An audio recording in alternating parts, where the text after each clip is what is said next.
You have probably heard Proverbs 3:5, trust in the Lord with all your heart and do not lean on your own understanding. It is on coffee mugs and Instagram bios. It's the verses people quote when they do not know what else to say. But here's the problem. When you lift these two verses out of the chapter they live in, you lose half of what they actually mean. Because Proverbs 3 is not just a verse about trust.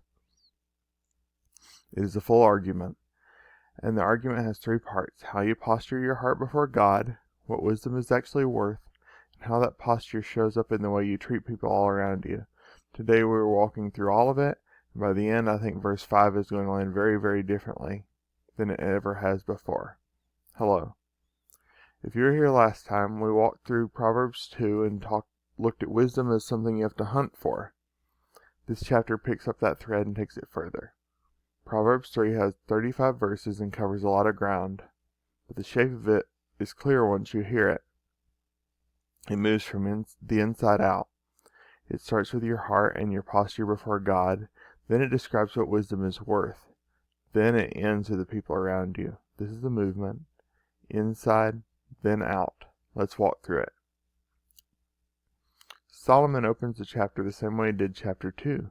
He's speaking to his son, and the first thing he says is, do not forget. Verses 1 through 2.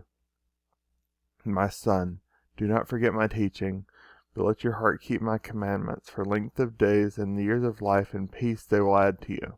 The word forget is doing a lot of work here. He's not worried about his son being openly rebellious. He is worried about drift, about the slow process of letting what you know fade to the background of your attention. This is the most common way people lose wisdom, gradually instead of dramatically. Then verses 3 and 4. Do not let kindness and truth leave you. Bind them around your neck. Write them on the tablet of your heart, so you will find favor and good repute in the sight of God and man. Kindness and truth bound round your neck, written on your heart. The language is physical. It is saying keep these so close that you cannot separate yourself from them. And the result? Favor with God and with people, both, not one at the expense of the other. This is the opening frame. Now Solomon gets the famous part, verses 5 and 6. Trust in the Lord with all your heart and do not lean on your own understanding. In all your ways acknowledge him and he will make your path straight. Everyone knows this one, but notice verse 7 right behind it, because it is the explanation. Do not be wise in your own eyes. Fear the Lord and turn away from evil. Do not lean on your own understanding, and do not be wise in your own eyes are saying the same thing from two different directions. They're describing a person who's decided their own judgment is the final word. We all know what that looks like. The person who cannot take feedback, who explains away every correction, who always has a reason why the rules that apply to everyone else do not apply to them. The person has stopped fearing God, and they have started fearing their own opinion instead. The opposite posture is the in all your ways acknowledge him part. The phrase in the Hebrew means something like, in everything you do, factor him in, not just in the big decisions, in all your ways. The promise is that he will make your path straight. Not that the path will be easy. Straight is not the same as comfortable. It means you will not be crooked. You will not end up somewhere where you were never meant to be. If you want your life to count now and forever for Christ, here's all you need to do. Fear the Lord. Turn away from evil. Do that alone and your life will be magnificent. Ray Ortlund Jr. Verse 8 adds one more layer. It will be healing to your body and refreshment to your bones. This is the physical dimension. Trust and humility are not just spiritual postures. They change how you carry yourself. There's a weight that comes with always needing to be right, always needing to be in control. When you let that go, your body notices. Now Solomon applies the posture from verses 5 to 8 to two specific things, your money and your pain. On money, verses 9 and 10. Honor the Lord from your wealth and from the first of all your produce, so that your barns will be filled with plenty and your vats will overflow with new wine. The key word is first. Not whatever is left over after your needs are met. Not a percentage of what you have already decided you can spare. First.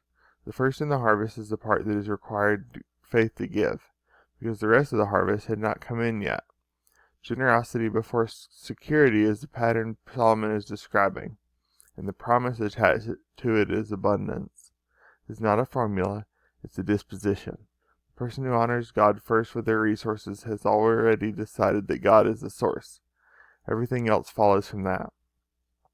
Then on pain, verses 11 and 12, My son, do not reject the discipline of the Lord, or loathe his reproof. For whom the Lord loves, he reproves, even as a father corrects his son in whom he delights. Two wrong responses to suffering, rejection and loathing. Rejection is walking away. If God were good, this would not be happening. Loathing is staying but becoming bitter. This is God making my life miserable. Neither of these is accurate. The image of Solomon gives as a father correcting his son he delights in. Discipline here is not punishment for past failure, it's shaping for future growth. The pain means God has not written you off, it means he's still working.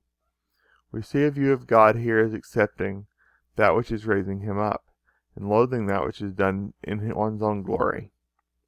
The center of the chapter is a declaration of wisdom's value, verses 13 through 15. How blessed is the man who finds wisdom and the man who gains understanding. For her profit is better than the profit of silver, and her gain better than fine gold. She is more precious than jewels. Nothing you desire compares with her. Solomon is not being poetic for the sake of it. He is being comparative. Silver, gold, jewels. He names the things people actually chase and says, wisdom outranks them all. The word blessed at the start is important. It is not just happiness. It's a condition of a person who is flourishing. The person who has found wisdom is the one who is genuinely, durably well. Verses 17 and 18 complete the picture. Her ways are pleasant ways, and her paths are peace.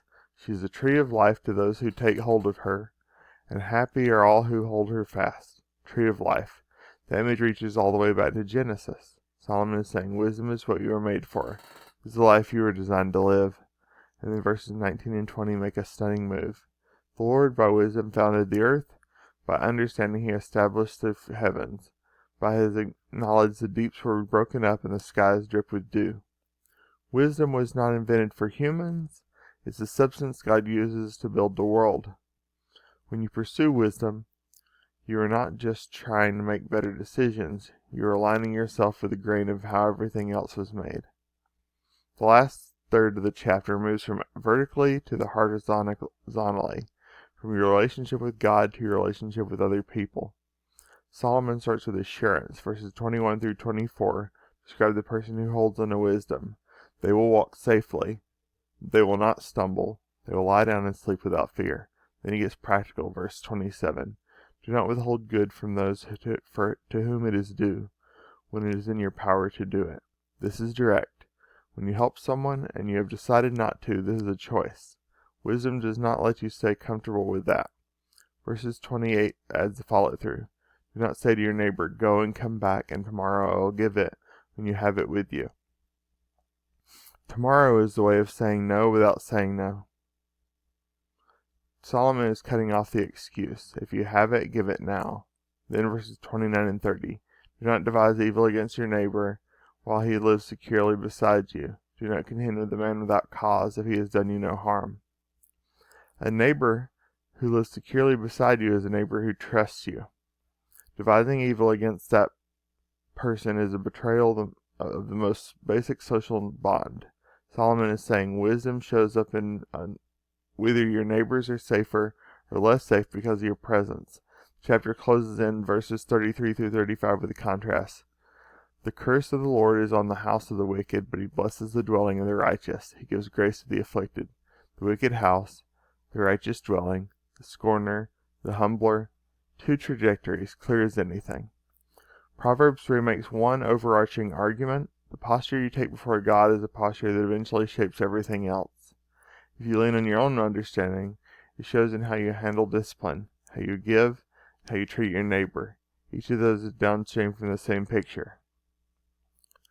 If you trust, if you acknowledge him in all your ways, that also shows up in generosity, in how you absorb correction, in how the neighbors experience you.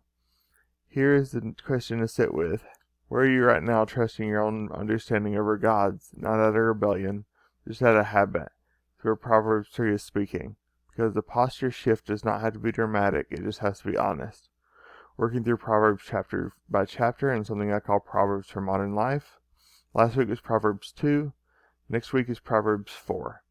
If this helped you see a familiar verse in a new way, share it with someone who quotes Proverbs 3:5 without the context.